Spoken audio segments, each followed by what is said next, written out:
Welcome to Internet Supreme Court, the show where we judge the weekly internet cultural zeitgeist. I'm Chief Justice Bacon, and just like the regular Supreme Court, you didn't vote for me, but don't worry, I'm not corrupt. Speaking of all my non-corrupt friends, let's welcome them to the stage. Dishonorable Judge Lopez, welcome. Hello. I am corrupt. I want you to know that. Okay, all right. All the way, to my heart. Okay. So, I'm sorry about that. I love your hair this week. thank you. I'm sorry you got corrupt in your heart. Yeah. I warned you to if you played with it, it would get to your heart. You know, what are you going to do? It's there, so I'm going to play with it. And now, suddenly fully corrupted. Yeah, it's like a dark mage got to me. But yeah, my hair, Margaret at the looks great. Salon did my hair. Yeah. Margs? Shout out to Margs. Shout out to Margs. Yeah. Her poor Brent in hospice, but and welcome, Dishonorable Judge Katie. I got no segue, and you should bring up hospice. You got nowhere to go. I was gonna cuss out Margaret, but I forgot. I forgot about the hospice situation. And I just wanted to make Margaret laugh one last time. And Dishonorable Judge Matt Kelly. Internet Supreme Court, the only place where the word hospice makes 4 people laugh uncontrollably. It's a funny word. Hospice is a funny word. It is a funny word. It is a funny word. It does kind of feel like when you're in church and you're not supposed to laugh at the very serious things. All right. So what we're going to do is we're going to take your loved one and we're going to put them in a special place where we know they're going to die. And we're just going to sit around and watch them die. Oh my God, that's horrible. No, it's all right. We have a funny name for it. It's hospice. It's named after John Hospice. Is it a spice? He invented the sandwich. He did. Oh. He did. What a way to start the week, you guys. That was a good start. I have no notes. I have no notes. That was perfect. Somebody write that down so we can do it again next week. And for those of you on Bacon Baby Watch, he still has a baby because he considers Thursday night the start of the week. Is it? That's the start of my week. The week starts when this show starts. Oh, wow. That's mine. Dedication. I spent a lot of money fixing calendars. Why are you spending that? What? I don't know. I don't have time to do it. I have to pay somebody. So you outsource vandalism. Do you mean fixing is like in the mob sense, or? Oh no. No. I mean, okay. I pay somebody, or like a veterinarian sense. Just castrate the week. No, I need my calendars have to have testicles. This is the question, though. Just like your trucks. The penis of the week. The penis of the week? Yeah. Which day is the penis of the week? Monday. Monday? Sometimes good things happen on Monday, but most of the time you're like, I don't need a Monday now. Why is a Monday here? No one asked for a Monday. Tuesday's the taint. Yeah. Forget about it. There's always a moment when we're doing this show where I think, I wonder if Barb and her 10-year-old are watching this live. Oh, yeah. All right, let's move away. Today's was, what's the penis of the month? So, well, 10-year-old, it's Monday. There you go. That's the Katie move. Make it gross. Let's get order in this goddamn courtroom. No, goddamn it. No. Dishonorable Judge Lopez, you had a case that you'd like to present? Yeah, I need you to vamp for a second though. I gotta. Okay. Hey, Barb, are you there? Barb, so fast. We also have full-on bribes here as well. Yes. Yes, up in the corner, which I have to point that way. I should just flip my camera sometime. Yeah. All right. I'm never looking over it. Was that good vamping, Nate? Yeah, did you like that? Did we vamp? Vamp. All right. So today I have a small little thing. Just I wanted to give a shout out to one of my favorite things ever that for all effective purposes died this week. Speaking of hospice.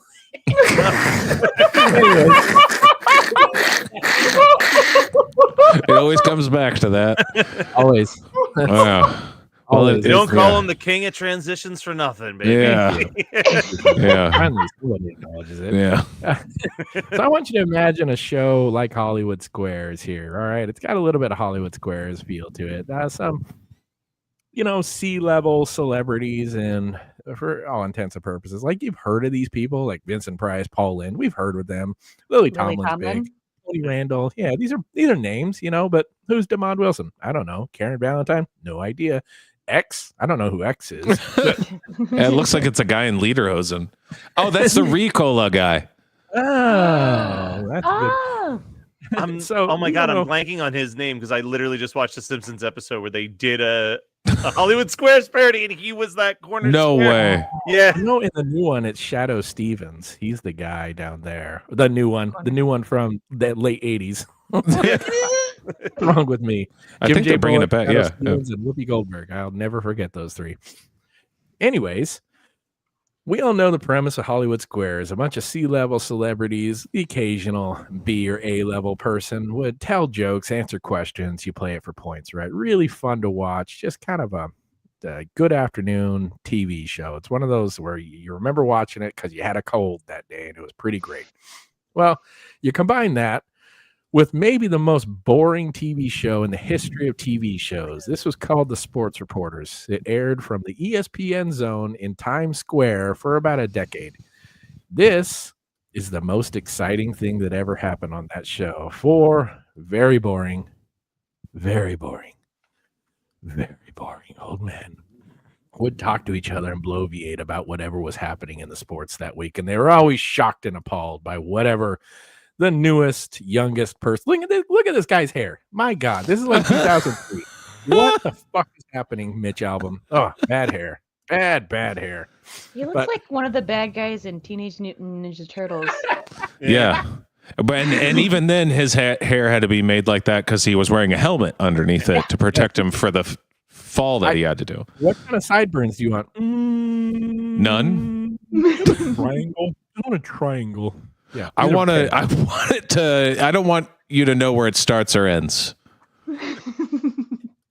Like as you go along this panel too, look at Bob Ryan. That's the second guy here. That is the face of a man who knows he's on the most boring TV show of all time. Mm-hmm. He also feels very important. So he's leaning back too. Yeah. Oh, he's fully checked out. Look, his feet's out. He's checked out. He's not listening. Mm-hmm. Anyways, so you have a good show and you have this pile of garbage. You combine that with Zoom, okay, and a very cool Italian dad, and you get Around the Horn, baby. Around the Horn started in 2002. A man who looks very much like this gentleman. His name is Max Kellerman. He started a show where he wanted to have bar conversations about sports topics. So you would get 4 panelists, 4 sports reporters. The initial idea was one from each time zone. So you'd have a guy from New York, a guy from, whatever, somewhere in Central, somewhere in Mountain, then LA always. Okay. It's always Chicago, LA, New York, and usually a lot of Chicago guys in there. Yeah. Yeah. So they would just talk, and Max Kellerman he was the star of the show. He was kind of a dork. He went on to do boxing commentary. This guy right here, his name's Tony Reale. He's the cool Italian dad. He was an intern. His official title on another show was Stat Boy because he used to correct a couple other sports reporters. And that was his entire job at ESPN. He made what is the equivalent of minimum wage. Max Kellerman, the original host, asked for more money, as they always do. And ESPN played hardball. They pulled this guy in day of a show, and he hosted it for 22 more years. Whoa. Okay. He did 4,000 shows, 4,000 Around the Horns, Tony Reale. More than 4,000, like 4,200. That's more than Sesame Street. That is more than all the sitcoms. Seinfeld. It's more than the fucking Simpsons. It's more than Jeopardy. This guy has done more TV shows than almost anyone else on TV. Anyways, ESPN canceled the only good thing they had going for them in the year 2025. And I just wanted to say Around the Horn kind of started exactly what we're doing today. I'm not sure Zoom happens or this kind of panel show happens without Around the Horn showing us all how to do it. So no case. I just wanted to say I salute you, Around the Horn. I'm gonna miss you. You are a good show. The end. I feel like we should have like a horn or a trumpet or something like that to play taps. I mean, hospice.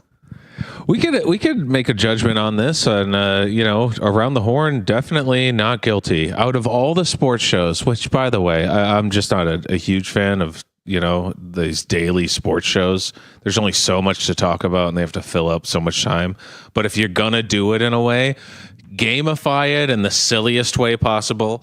Don't take it seriously at all, because that ruins it instantly. And Around the Horn never seemed to take itself too seriously. The point system was, just a fun little thing to do, kind of gamified. Yeah. It's just who's line scoring. Yeah. Mm-hmm. Then the person who won got a talk at the end or whatever.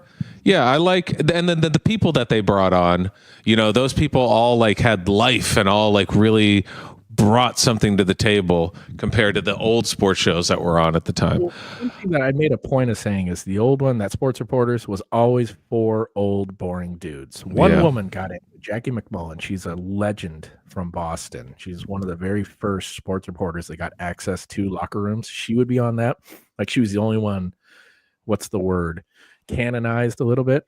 Around the Horn, they would go looking for brand new people. So they had like this guy, Pablo Torres, Jay Adonde, like they're both people of color. Then it had more women on that show than any other ESPN show. They really was a trailblazer. Like, the reason you have female anchors now is because Around the Horn kind of made it okay to bring on like no-name women. It was a fantastic show. Best thing ESPN's ever done, in my opinion. You sold me then? Sold me as well. The sports thing, kind of over the head, but at the same time, love giving jobs to women. Yep.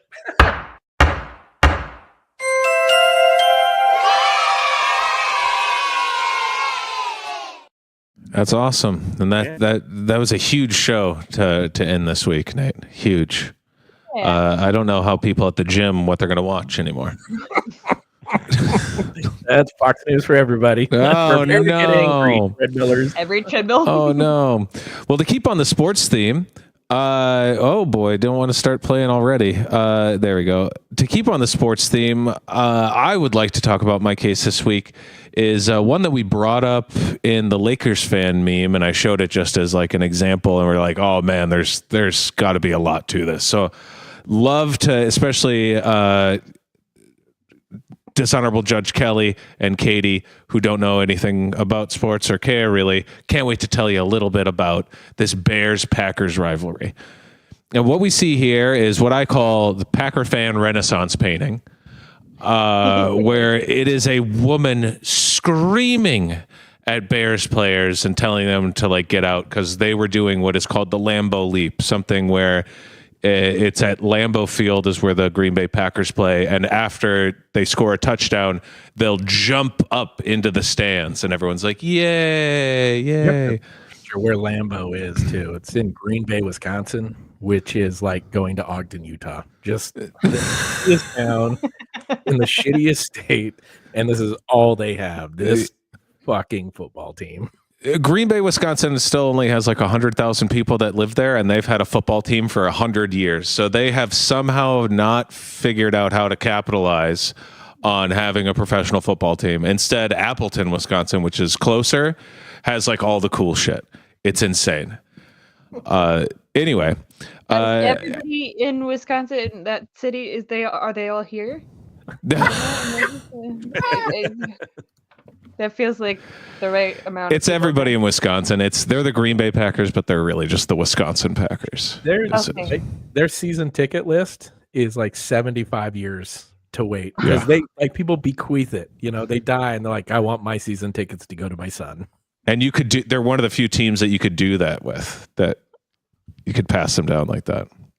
Really? So yeah, here it is. Here it is zoomed in. You could just there's just so much to see. This one, obviously our main focus. This lady is just so angry, and her friend to the left of her. I mean, she's not coming out looking great either. No, Out that the This woman in front and center, our blonde Yelly. Mhm.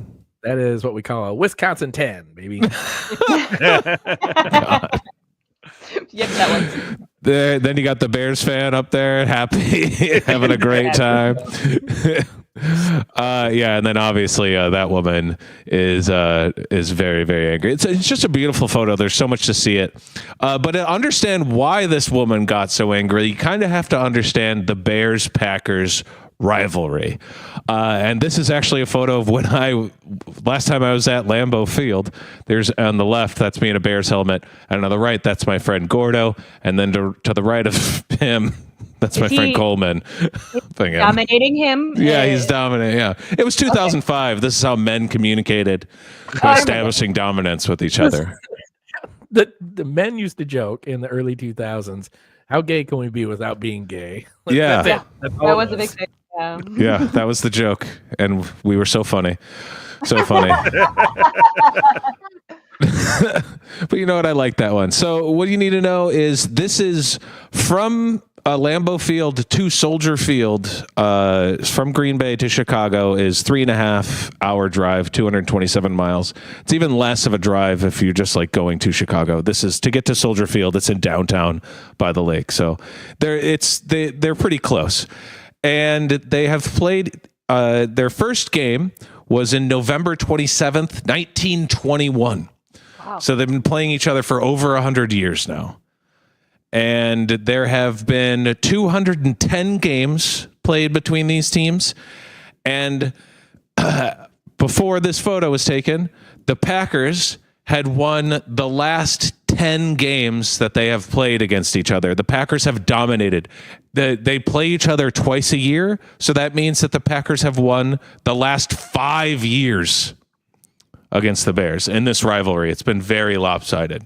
Yeah, I was going to say, it seems a little one-sided for a rivalry, but all right. Yeah, well, that's why it's kind of, yeah. Bad. You're constantly getting beat in the ratings by Everyone Loves Raymond. Yeah. That's what that was. Yeah.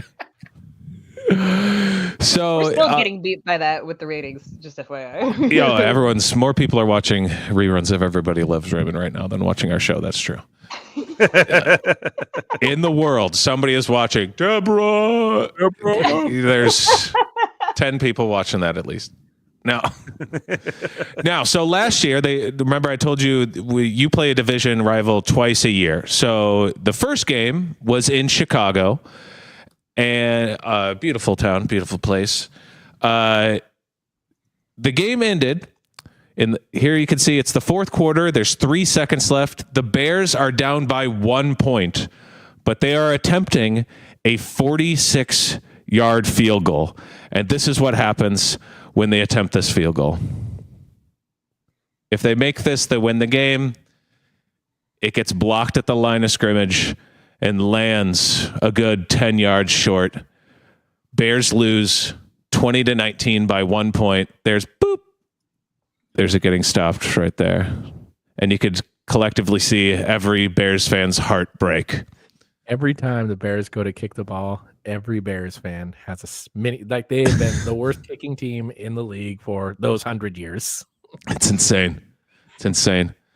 So the second game, it was the last game of the season, and it was in Green Bay on this one. Now, here we are again.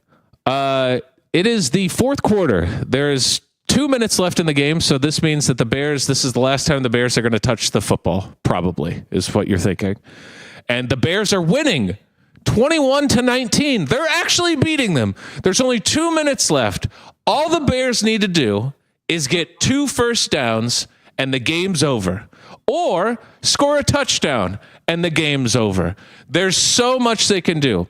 But as a Bears fan, I'm watching this. The Bears had lost 10 games in a row at this point. Let's remember, they've also, before I said they lost 10 in a row to the Packers, and they lost that other one. So now they've lost 11 games in a row to the Green Bay Packers. And every Bears fan, the fucking announcer then says this in this moment. Like every Bears fan is watching this going, oh my gosh, how are we going to mess this up? Why? Why would you put that on them? Literally, he wasn't even finished on talking here. This is the very next play.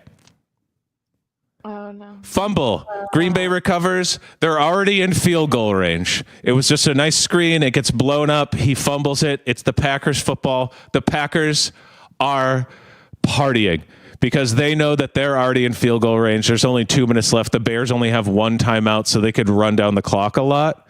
Here it is. They get the ball. They kick a field goal. Boom. Packers are now up 22-21. Once again, the Chicago Bears are down by 1 point. Now, this is why we're really watching this, is the fan interactions. Here's one that I love. This is everybody reacting to it. You can see the Bears fan down here on the left thinks that it's going to be no good, but then it's good, and everybody celebrates around him. Now, if you look at Orange Gloves, he's going around for high fives. He's, Bear fan, never mind. I'm just going to slap my friend. I love how you could really see him. Yeah, high fives. Woo! Never mind. Woo, Jerry! Well, I love how in Wisconsin it's so like backwoods. They're all wearing Hunter's orange. Oh, that's Bears color. Yeah, you're not my guy. I know that's another thing. When you go to a Green Bay Packer game, there's no seats. Well, there are in some, but most of them are benches, bleacher, and you're sitting next to some guy who's wearing hunting gear covered in like fucking deer blood sometimes. Lambeau Field is, you know, that everyone has that comedian friend who drives like a 1987 Honda Civic and he thinks it's really nice and he loves it, right? That's what Lambeau Field is. He's like, it's the greatest stadium ever. It's never let me down. Like, no, it's a piece of garbage. It is a piece of trash and it needs to be updated. You have a terrible car, sir. They have a terrible stadium. Is there like a section for the seats that people are bequeathing? Like, so you have a square, but it's made for a normal sized person and not a Wisconsin sized person. So you don't have a lot of space. And here you can see, this Bears fan is down here. They're showing the crowd. Everyone's really happy, that Bears fan. So now there's still time left. There's 48 seconds, you can see here. And now the Bears are down by 1. All they need to do is somehow get into field goal range and kick a field goal. So the first thing that happens on the very first play is this guy does what's called a horse collar tackle. You can't grab somebody from their back of their nameplate even at all and tackle them. So that's an easy 15 yards for the Bears. Next play, right after that, or a couple plays later, boom, a toe tap sideline catch, barely in. I want to show that again. So, you have to get 2 feet in bounds. And this guy's catching it. He barely has 2 little toes in there. Very graceful on that fall, though. Yeah. And then he's got good job on that. He took some stunt classes. So now the Bears need about 15 yards. And they have 15 seconds, no timeouts, and they're down by 1. So they need to get about 15 yards and then spike the football to stop the clock.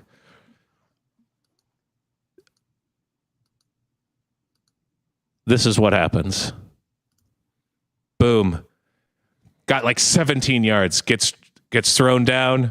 Everyone runs up. Spike the football. Now the Bears are in field goal range once again. Just like earlier in the year. This one's even further. This is a 51-yard. The first one was 46. This is a 51-yard field goal. You're down by 1 point. And there's 2 seconds left. This is the exact same thing. You've lost to the Packers 11 times in a row. Every Bears fan right now is holding their head, closing their eyes, and trying not to breathe. It's kicked. It's hooking left. It sneaks in. The Bears beat the Packers on a last-second field goal for the first time in 11 games. And guess who we can see? Our little lady friend was right there the whole time. And her friend to the left of her freaks out, so scared that the ball's going to hit her, even though there's a... Watch this. Watch your friend.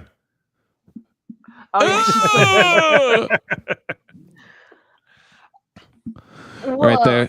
So it's great that you can see him. I need you to color commentate on every sports game. Yeah. This is way more exciting to see it this way. First win since 2018, for the love of God. 11 games. And then, boom, Carlos Santos goes to jump, do the Lambeau leap. These people push him down. There's that lady already screaming. at the kicker, just screaming.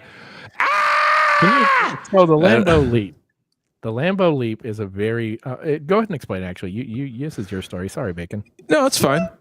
The Lambeau leap started just because at Green Bay the walls are a little bit lower and it's easier to jump up, and they're padded to go to that area. And a bunch of fans just see a bunch of sports. The other team jumps and tries to do this, like mocks it when they beat them or they do something. So this isn't the first time that this is done. Was there something else that I missed? It's just a Packer tradition. They love it. They love it. Okay, Love it. so to And- have it done by a bear is high insult. Yeah, here you can It's like see. when an audience member tries to do a bit in your improv scene. Oh, I've had that happen recently. So here you can see like literally them pushing, and then watch this lady, that screamy lady won't stop pushing him in the helmet. She's like yelling at him, "Get out of here! Get out of here!" This guy just he figures out that there's a place he could stand, so he just kind of hangs up on him.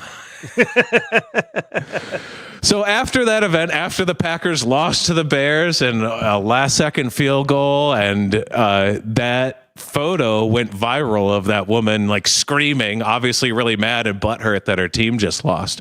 What was the news in Wisconsin? I wonder how they presented it. Packers getting ready to fly east to face the Eagles. While an Oshkosh woman stands ready to protect their home turf. And we do want to start out our newscast tonight with a story of territory. She's the hero the Packers fans needed in that moment. I felt like I was defending our legacy. I wasn't going to let anyone come into our stands when that wasn't their place to Her be. name is Gigi. Sacred turf Of course, that she can looks never like be a taken Gigi. over by teams like the Bears. They didn't do the Lambeau leap right either. Is that the When you leap, real you're supposed to voice leap. of the reporter? I did not put in a Anything different else, voice. That is the voice of the person who put this together. Lambeau leap Okay. right either. Look at those When you leap, you're creeps supposed to in leap. the back. Yeah. God, Oh, you mean Brett Favre back there? God, those two definitely have Tinder accounts. Yeah, There's no this question. guy. Oh my God, that guy knows where to buy cocaine. I'll tell you that. Put your butt on the seat. They Everybody on obviously have LinkedIn. never watched us do that. I think they should study it if they want to do that next time. I will say it's very shiny hair. Her hair is very healthy. Yeah. Yeah, no, and that's not natural. I don't think because I don't Now- think. Now here's something I don't want to clown on her anymore and make fun of her appearance anymore. Here's the thing.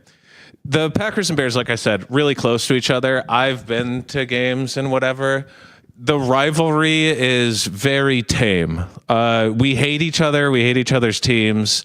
But we hate each other's teams. We don't hate each other. And because we hate, like, people in Chicago go vacation up in Wisconsin. People in Wisconsin come down here. Like, it's, you know, we get along. We're, you know, there's families that have Bears fans and Packers fans, you know? And I want to point out that most of the people in this photo it was cropped, are actually, even though their team just lost to their heated rival, they're having a good time that the Bears are jumping up just in their section and being like, "Oh man, God damn it. But this is cool that you guys are here," you know? And I'd also like to point out that there is a guy off to right that we see in the video who's actually really excited. If you look like to the right, he's like, "Boo," but you can see he's laughing. Yeah. He's having a good time. This woman Next time. is extremely overreacting. And her to go onto the news and be like, "I'm defending our turf." Shut the fuck up. No, you're not. It's a football game. And it's not the first time that opposing teams have jumped into your stands. If you have something that you do as tradition, then other teams are going to mock it when they beat you. That's the name of the game. Yeah. Listen, this is not going to affect what my final ruling is because I still don't actually know what you want us to rule on just yet. But Oh, she's guilty. She's I do wanna say guilty. just, sports fans are the fucking worst. Like, Oh, Eagles? all of them, Oh. like every single one of them. And like, I don't know, man. This is coming from a guy who's watched a lot of wrestling too. Wrestling fans are the worst. Like, really, most fans are the worst. Period. Is what else. Anybody who takes it too seriously is the worst. 100%. Yeah. Did Gigi get a Give Send Go and raise almost $1 million? Yeah. I'm just curious. Yeah, It is but weird though that like how much. I mean, she was right there behind, like where you could see fully where the football comes through the pitchforks. That's what they're called. Pitchforks. That's wonderful. Don't correct her. That's the name of them. I like that better. They should be called that. I mean, it's right in front of her face, and then she took it very personally. Yeah, especially like they're not even over there, and she's yelling, and it's like, dude, that's the lady. You're bigger than that guy. That's the fucking kicker. All right, like settle the fuck down. Everything about her gives me like an MTG vibe. Like, yep. So. Yeah, I'm gonna go ahead and go. Yeah, this woman's guilty. I wouldn't have said guilty until I saw those news stories where she came on and tried to like justify it. I would have been like, yeah, you got me. I was really upset that we just lost. I was really looking forward to beating the Bears twice. I can't believe we're losing going into the playoffs. And then they lost in the playoffs their very first game. Yeah. So I feel like that's when you're like, yeah, I was 9 Miller Lights in. What do you want? My bad. And you're not.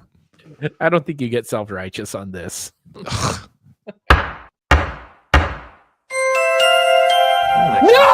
God! No, God, please, no! No! Good. I'm glad we were all on the same page. Yeah, and that's actually I've watched games with Nate, and Nate's like a great sports fan to watch with. He, like me, is just like, we're gonna fuck up, we're gonna do something bad, we're gonna do something bad. He's not like cocky. He doesn't get mad at anybody. He's very quiet. He's like, we're gonna lose. Well, I remember once my Broncos were up by like 30. I'm like, don't worry, they'll blow it. They almost did. They did. They lost to the Bears. Yep. They beat the Bears. Also, Nate was with me when the infamous double doink, which is something that I could. We're going to cover that in future. We could cover. I'm positive. Right. Yeah, I feel like the closest I've ever come to being a sports fan in that sense, and it's not because it was the Philadelphia Eagles, but definitely this past Super Bowl, I appreciated that it literally just turned into like the United States versus the Kansas City. Those are my favorite. And I like being on either side of that, right? Yeah. When you are rooting for the bad guy, you're like, fuck yeah, we're the bad guys. But it's so nice when you walk in and people are just, yeah, fuck the Chiefs, right? Fuck the Chiefs. Let's go. And you know how hard it is for people to be like, you know what, we're going to root for the Eagles. Because the Eagles make it real hard. Boy, do we. Yeah. The closest thing I can think of in pop culture was when La La Land lost to Moonlight. Everybody was like, yeah. Okay, I can understand that now. Yeah, on that note. Thank you. Thank you for bringing it down to my level. Katie, it all needs to be Academy Awards metaphors. But yeah, speaking of Katie, Dishonorable Judge Katie, you got a case as well? I do. A meme case? I got a meme case. If anyone would mind popping that up. Oh, I got you. I appreciate it. Oops. We both had it at the same time. Oh, look at this, you guys. Speaking of hospice. It's a sight for sore eyes. Do you guys know who this is? I mean, that's a ghost from Scooby-Doo, but I don't remember who's underneath the sheet.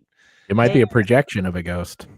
It is a ghost from Scooby-Doo, but it's also known as Bluestone, the Great Magician, obviously, and would have gotten away with it too if it weren't for those meddling kids.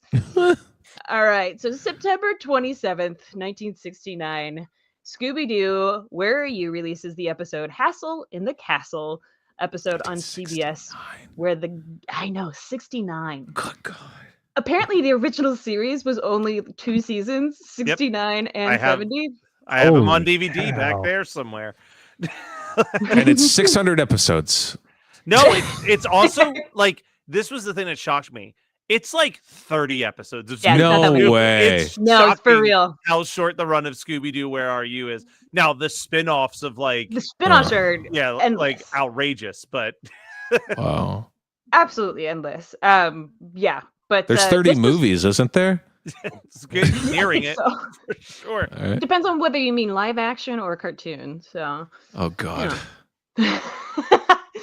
Well, this is where the gang washes up on shore of a place called Vasquez Castle, said to have a hidden treasure from a shipwrecked evil pirate. And it's not long before the gang encounters the Phantom. Ooh. That scares the living bejesus out of everyone, especially Scooby. And then shenanigans ensue. In classic Scooby-Doo fashion, the gang finally catches the Phantom, and Fred rips off the mask, saying, "Let's see who this really is." And we get this meme. It was obviously Bluestone the Great the entire time, but this meme has then become something even more and even greater, something that we all like to share with each other. So in 2017, this meme originated from Twitter user SmashBros_nin. I know him. Okay.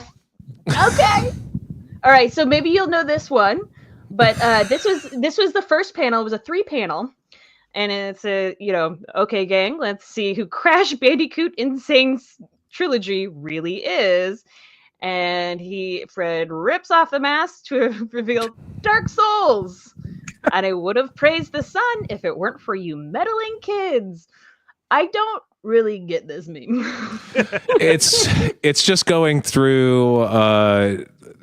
You really do only need the 2 panels because we all know Scooby-Doo, so it could be explained in short form. But on this one, they're just doing. It's just a fake out. And they're just using the same line of like, oh, and I would have done it too if it weren't for you kids. It is kind of putting in it's 2 memes in one. So I agree that it was gone to get rid of it. Yeah. Conflated, yes. Yeah. Yeah. It got better, and I feel like every original meme kind of starts a little rough and a little too long and a little too over explaining. But we finally get some more 2-panel memes, like this one that pops up on mine every once in a while. Depression and anxiety. Yeah. See who this really is. Untreated ADHD. Oh, that hits close to home. Yeah. I know, right? And it might be Keep it more light, Fred. Come on. I know. It might be our algorithm. Who knows? But we also get another one, which I thought was hilarious, like this 2-panel meme. First panel, food that tastes so good. Let's see who's behind all this. Spices. That one's just direct. That's point A to B. Yeah. Oh, and yeah. Utah's like, The devil. Little white Arizona Katie was very much like this growing up and then going to her friends' houses who had actual spices in the cabinet. So one thing that I do absolutely love about this meme is that it gets better when it gets specific, and especially if it's the 2-panel type of context. For instance, who's under this mask, shall we ask? Wyatt. Oh, it's bacon. I knew it. I knew. I'm just sentient strips of bacon. It makes so much sense. I was at a Golden Corral and I was left out too long and I became sentient. And I would have gotten away with it too. If it weren't for my meddling. If it wasn't for you meddling adults. Oh, I want to be a kid. Or perhaps maybe this very relatable. Let's see who this really is. Yes. Oh, God, I'm so upset. I'm so mad right now. I have to tell you, I texted Bacon before the show and I was like, I need a better joke. And the best one I can come up with was slightly racist. And I was like, I thought about that, but I didn't know if that was offensive. Do you want to know what it is, Nate? What's it? Yeah. What was your joke? It's let's see who this is, and she takes it off, and it's Carlos Mencia. Oh my God! Thank you for doing the Quiznos. I walked off the show and started my own competitive show. I said that would have been the only one that made Nate mad. It would George have been Lopez would have worked too. Okay, see. George Lopez. Chong was one of them. Chong would have been okay. Cheech and See, Chong Chong's was all right. fine. Chong I would was have been really fine. hoping to maybe put a spatula in there just for all intents and purposes. But hey, what about this very relatable meme in context? Let's see who this really is. Yeah. Oh, just sentient cats. Yeah. Just sentient cats. 3 underneath. sentient cats. Yep. I like 2 sentient cats. Just one. I'm sorry, the Google image didn't come up with 2; it came up with 3. There you go. No, I enjoy it. My headcanon is that one on the right is the doofus, not sentient. that part of Matt's personality. Yeah, he is a doofus. He is. The middle one's the smart one, and the right Pretending one's to the hate quiet cats one. has been the perfect cover until Oh this God! moment. Hey! Never mind. There's 2 doofus cats. Yeah. Then of course we all want to know what's under this mask. Ooh, I vote pizza. The man in the iron mask. Man, Big house. why it's this Saturday God night damn at it. 5 p.m. Pacific Standard Time on Geekscape Network. It's the 12-Sided Die Season 2 Kickstarter finale. We're closing up the finale for 12-Sided Die, and Tim Russ is going to be there as well as Kristen Wall. Come join us for the crazy trivia. Your Okay, but ad reads also, yeah, God damn it! it's really that. There we go. Yep. Your ad reads are getting sneakier and sneakier. You barely notice him now, you know. All right. Well, after that, I feel like we need to make a judgment and take a recess because I am mad. Yeah. Well, what do we like? This is a not guilty meme, right? This is a good meme. I love pretty this innocent. meme. There's like, I feel like there's a handful of memes that you're scrolling through the internet and you even just see the format. You know that you're gonna make sure you read it. And for me, it's always like this one or the superhero choosing between buttons. I'm like, all right. Oh yeah. I need to see where this is going. And I love the variations on that one too. Yeah. I gotta say, looking for these memes, like a good topical one, was kind of wild because there's so many racist versions of this one. Which is I believe that. But like certain groups tend to have better, memes of this.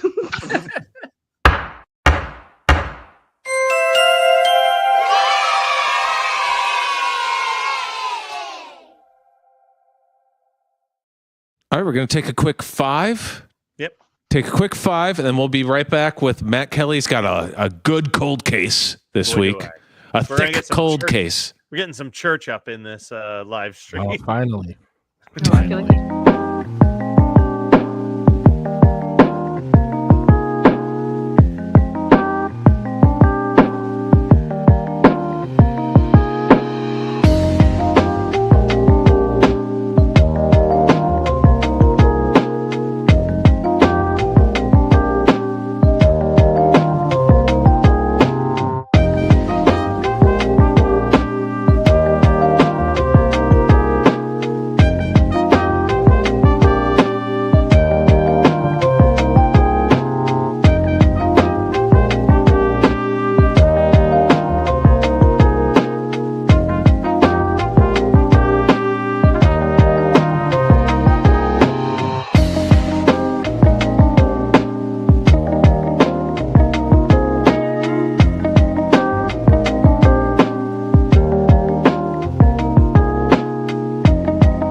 We're back.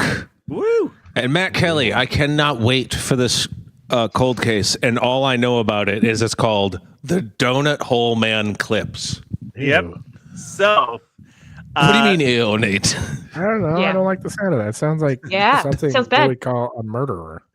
So this is I've taken a note from Katie. I'm doing a subtle self promotion, but Katie and I have a podcast called Christian Cringe, where people come and we watch old content from the 90s and early 2000s that is evangelical in nature. Nate, you've been on the show and you made us watch the nightmare that was Quigley's Village, a puppet show. But I did you one worse for poor Katie.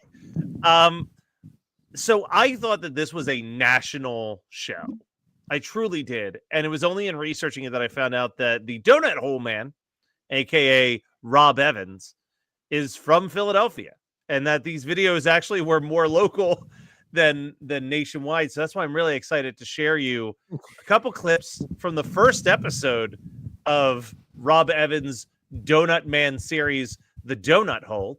We're going to start with the opening of the video where you get to meet this Donut Man. You got me. I must be a little sleepy from our last donut repair club meeting. Can you It was pause real great. quick? That is a gigantic hog that man has. Oh my God. There's a reason why You he got fills to. the holes. Yeah, you got to. When you got this premise, Nate, you got to have a big monster hog. And I just remembered once again that Matt Kelly has children watching this show. No, not right now. They're in sleep. They're all asleep. They're We're asleep. in All sleep. right, this guy's fucking monster dong that you could see from space. And if you don't notice, normal donuts, the holes aren't that stretched out.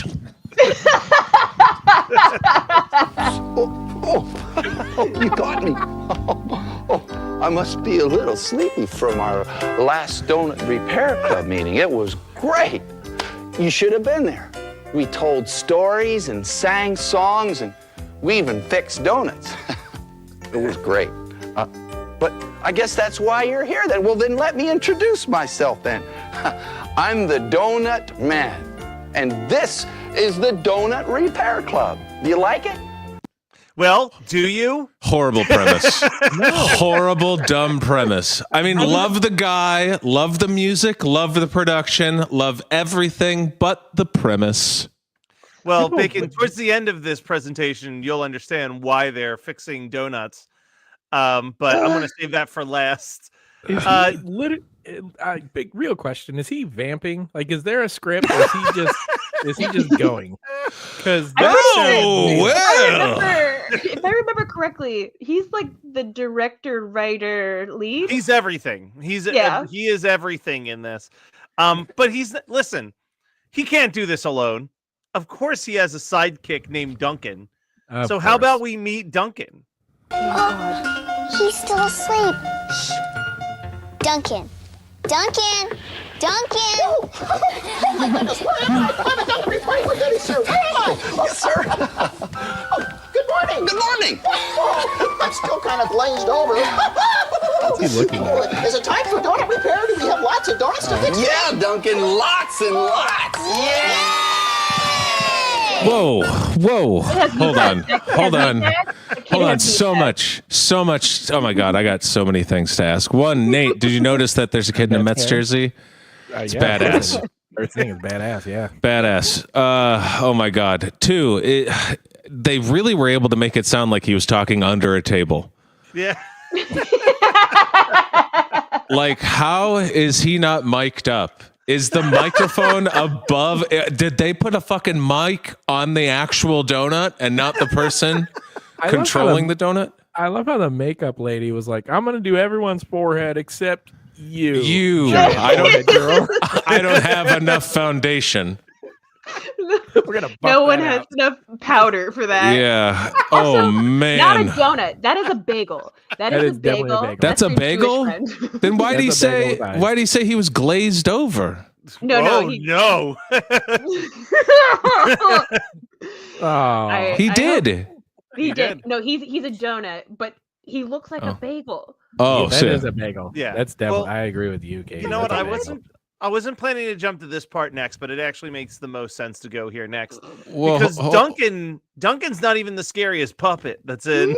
Well, hold on. Matt Kelly, I still got a question about Duncan. Okay. Duncan, first of all, the puppeteer has confused coffee with donut. Like he's playing, that's how you play coffee. Okay. And two is, so the donut is excited about getting its hole filled. Am I correct? Well, we'll get into this. Duncan does not ever get repaired. He's just there to help other donuts get repaired. Again, we'll get to how they. This premise is already falling apart. It's already falling apart. Is that hole a mouth and a butthole? Yeah. So yeah, it's through. So many questions. So maybe you should ask the repairman. Yeah, 90% of this video is songs with occasional Bible story reenactments. But there's puppetry, and I want you guys to see these nightmare puppets that they use to tell a story. Hey! Oh my Jesus! Hey! Why did you guys take me up on this roof? God! What are you chopping that hole there for? So they cultural call down to us and see say, Jesus. Hey, do you have any scary puppets? Right to the roof. Through the roof? I'm sick enough as it is. And besides, what's that man gonna say when he sees this hole in his roof? There's a hole in my roof. It's the truth. His whole face gets sucked in. I wouldn't spoof. It was chopped there for a man. All right, we can stop there. The thing that I had to point out to Katie that I think really makes these things nightmarish is I'm going to bring down the volume so we can watch this a little bit. It's human hands. He has human hands. Yeah, they're all Swedish chefing. Every single one of them. They're all Swedish chefing, and they're very big compared to the puppet. At this point, you have to ask yourself, why not just go with a human? Yeah. You are so close, and this looks so weird. Why not take artistic liberties and make an actual puppet that is something else besides something that you want to be human with human hands? I don't understand. I get it with Swedish Chef because he uses knives and cooks. I understand that. This guy just expresses songing. This just pushes you further up further down the uncanny valley. Mm-hmm. You know, yes, just closer to the nadir than the just just have a human do it. Just put a green screen a human. Yeah, I think the reason for the puppets is that Rob Evans, the Donut Man, was first and foremost a musician, and these were made to sell songs. And I guess he just was like, well, they can't see me singing the song because I'm the Donut Man. So we need to have a way for my song to play. Again, and his not whole me premise, sing it. Yeah. his premise and his casting has boxed him into no. Bacon, You gotta. let me bring up one more point that bugs me to this moment and to this day, ever since I saw this for the first time. The context of this hole in the roof is very different when you go from the outside to the inside. Oh, yeah. You've got Yep. a The nice hole. long. However, they get to the point where it makes that shape of hole, and I feel like they shot that scene first and then this one second. Definitely. Yeah, there's no question about it. Oh God, I hate Okay. this. Well, do you guys want to hear a rap song about God's rules? Sure, Fuck you do. yes, I do. God, fucking You know, monster hogs, there I do. are some people who will tell you that you're supposed to be good to your friends and to hate your enemies. But if you want to really know God's love, that's a rule that's going to get broken. I'm pausing real quick because this is my favorite line delivery in the entire special. At school, it's like a rule. If you talk to a nerd, that makes you a nerd too. Like, just good advice right there. Got news for you, It's kid. it's I get leprosy. it. The nerds aren't turning you into a nerd, dude. Yeah. No. Oh man, you talk to one nerd and now everyone says you're a nerd. I'm not a nerd just because my best friend is a nerd and all my other friends are nerds and I do nerd stuff. And I'm on a Christian puppet show. Yeah, so And I couldn't remember my lines. here's where we can take a quick guess. What do you think is going to happen next? Is Nerd Boy going to rap? But that's not God's law. Is the Donut Man going to rap? Oh, please Is don't the make it to that. Donut going to rap? Or is the only person of color who's randomly in this shot Oh going to no, rap? Matt Please Kelly, don't promise me. make it Matt black, Kelly, please. no. Matt Kelly, why would you Love set you this Better up? than that rule. Please.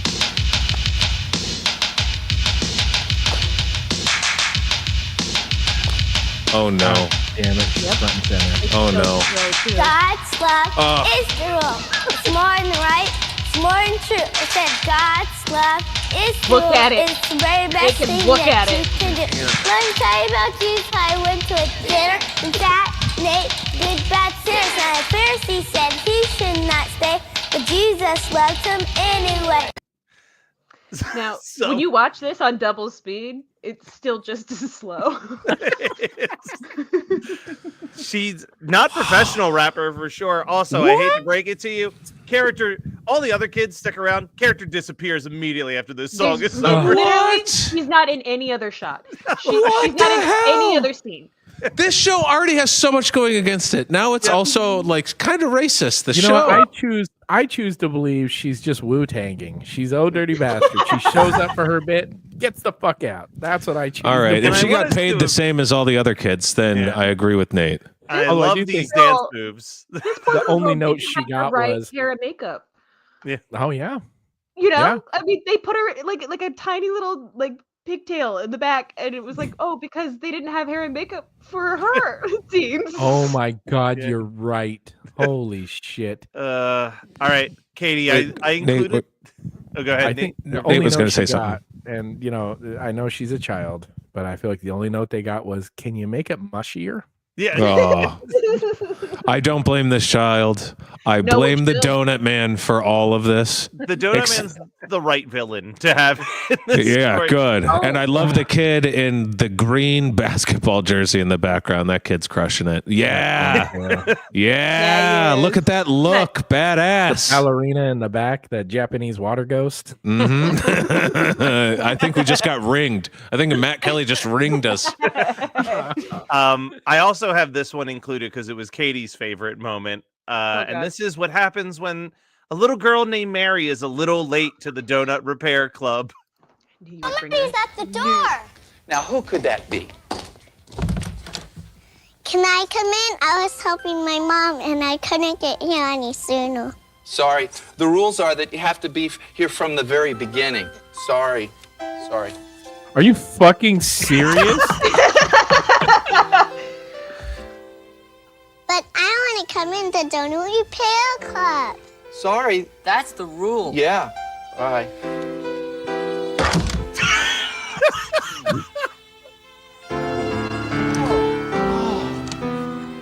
We're sorry. Come on in. Come on in. I'm so sorry. What's your name? Mary. Mary, well, you showed us God's love because you didn't give up. So Fuck this show. Yeah. But I have to say, A+ for whoever framed the second door shut, because That was an incredible shot. yeah, that was this perfect. right here.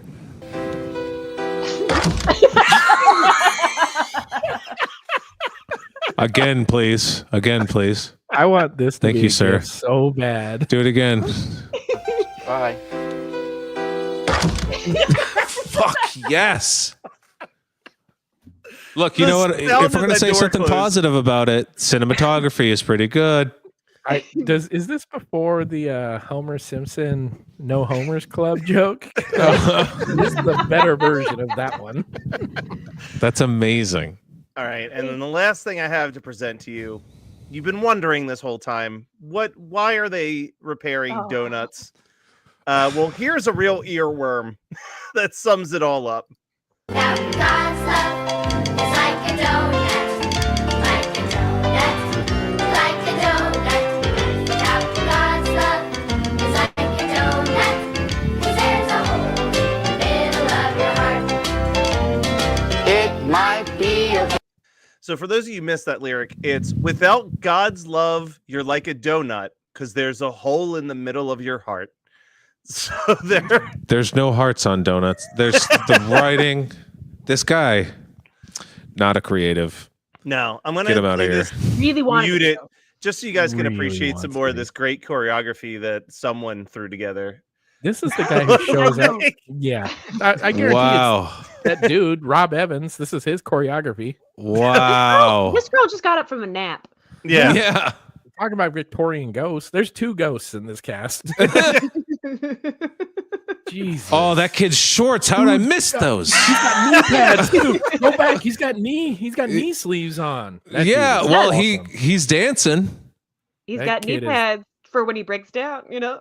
I think I have a new favorite outfit. Sorry, He's the green last jersey. here. There, Look at him. that. Yes. And elbow pads. And a mullet. That kid is awesome. Oh, that kid's badass. Does he have a pocket protector? No. I know that's just his t-shirt. Okay. Wow.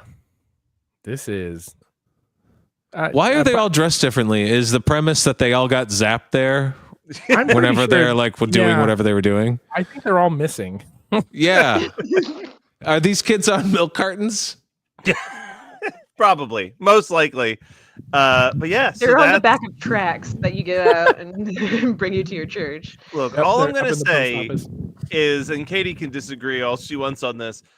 You know, when you're doing a show like Christian Cringe, sometimes the heavens quite literally open up and gift you a show like this that you can literally, anytime that someone shows up and says, "Hey, I'd like to be on the show, but I really don't have anything I grew up around that I'd like to talk about." Boy, is this a conversation starter. There, every frame is something to talk about.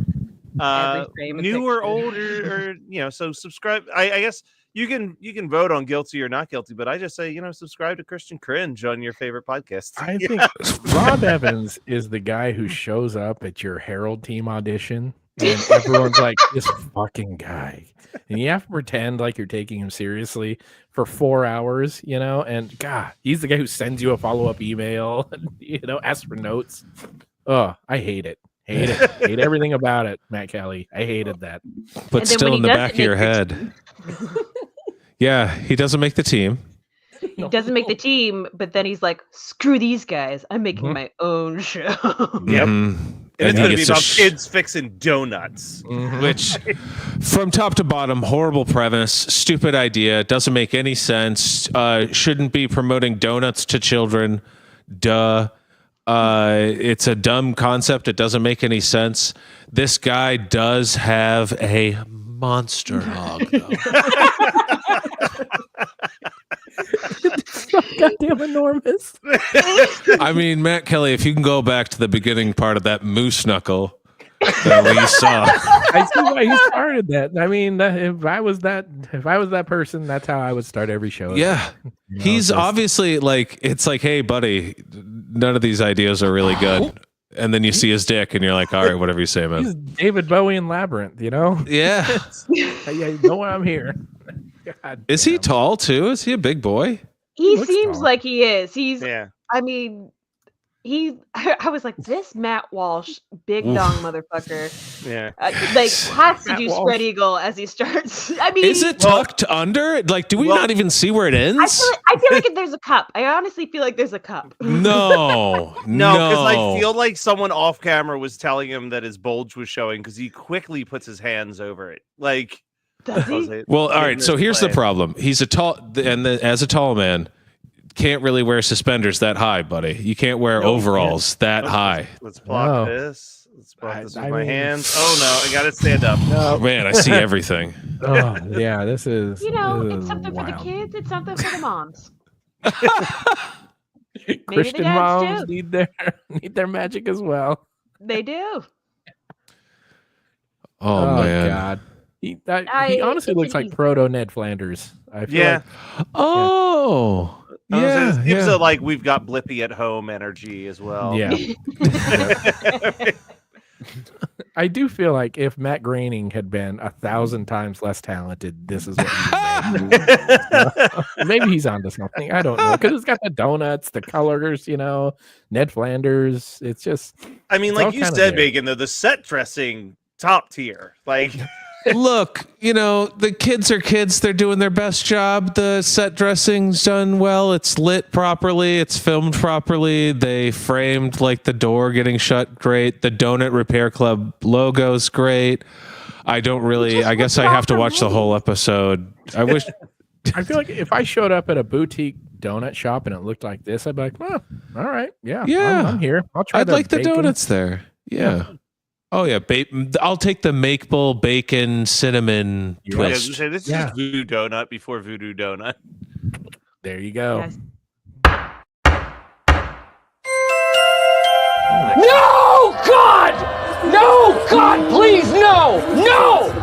No! There we go. How dare you make me watch that again? Second time. I've seen it twice. Whole thing. Gotta watch it. No, Katie only half watches most of our stuff. Ooh. There she goes. She drives away. Hi, Katie. Bye. Up. She got run over Oh, by geez. the car. Oh, no. Is what it looks like. It's broken. The duck down is getting worse every time that you Every use time. that effect.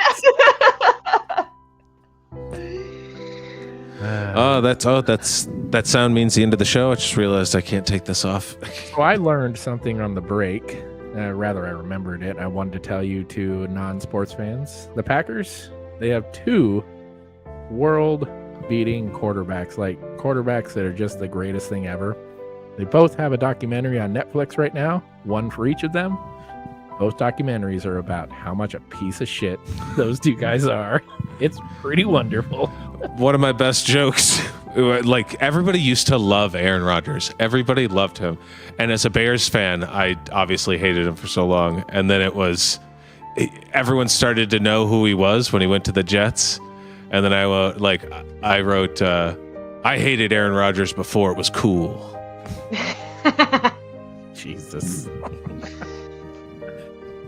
What did you I learn, learned that there's Katie? something special going on Saturday at 5 p.m. Pacific Oh my Standard God. Time, 8 p.m. It's impressive. It's quite impressive. I didn't even notice it.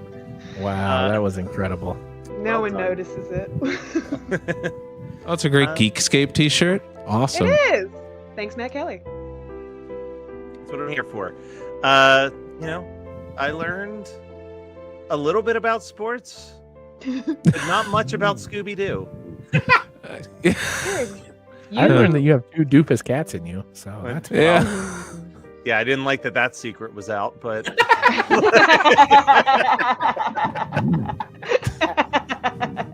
All right. On that note, see you guys next week. See you in hospice.